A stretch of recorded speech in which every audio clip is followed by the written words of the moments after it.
Som et kreativt produkt har jeg valgt at udarbejde mit eget eventyrspil. Her vil man komme igennem flere områder af Trylleland. Vi har bjergeområdet, labyrinter, heksens hus, det gamle fængselstårn, minen osv.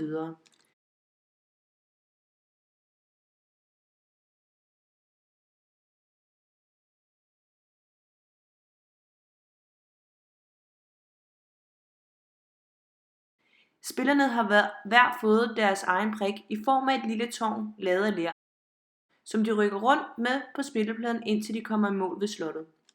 På brætter kan man lande på felter med stjerner, genveje og kister. Lander man på sådan et felt, så kigger man på feltets nummer i manualen eller trækker et kiskort for at finde ud af, hvad næste udfordring er. Måske finder man den hurtige vej gennem labyrinten og må rykke frem, eller måske ender man på vildspor i den mørke skov.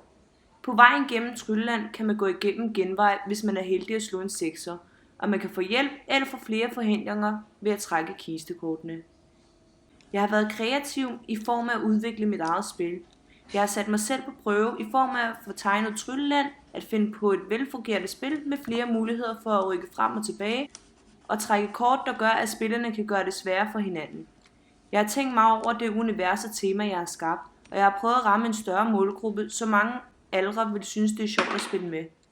Jeg har selv testet spillet flere gange, og har derved lært af fejl og mangler, som jeg har kunnet ændre på og gøre bedre. Hvor jeg måske har set min forsvar før i et mere aktiv leg, har jeg nu fået udfordret mine kreative færdigheder i form af at tegne, lave prikker og kort og især finde på den gode historie. Det vil jeg især kunne tage med mig videre i en institution og kunne videregive til andre.